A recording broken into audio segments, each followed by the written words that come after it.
I stand here surrounded by my ancestors of over 60,000 years on our Wonnarua land. Nian, Marunkel, Paran, Wiyan, Wonnarua. For those of you who have been on this journey would be aware that this is the third New South Wales Aboriginal Languages Gathering, and what a journey it has been thus far. And at this point, I'm reminded of the legislation and the Act as it confirms from a Western legal framework what we already know, that our voices, footprints and our cultural identity have always been here since time immemorial. Language belongs to country. Communities are the custodians. Language can be both healing, but can also evoke grief for many Aboriginal people.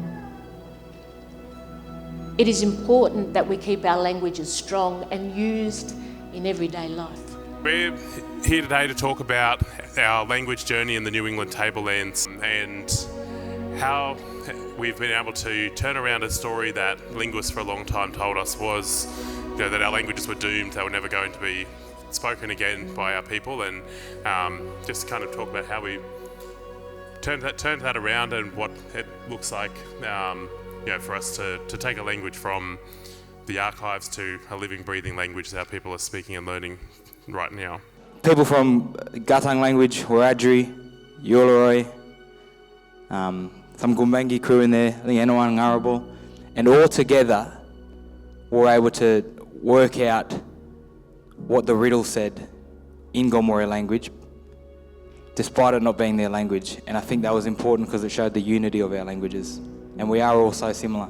We talk about languages being similar, but that was a pretty tangible example of it, so that was special.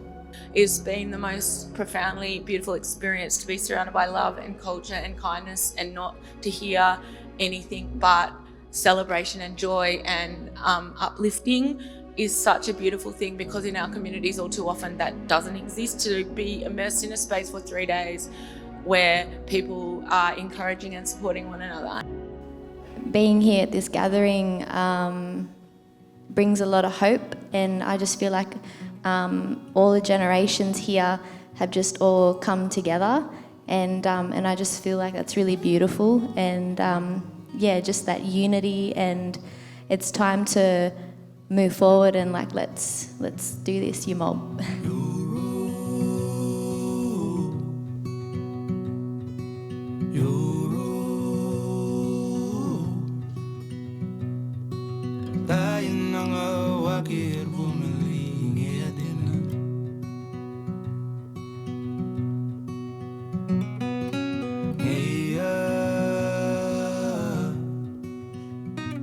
We need to be able to know each other's languages the same way our old people did. We didn't just know one language, we knew almost every language, like if we don't know our neighbours, we don't know ourselves, I think, we need to be able to share.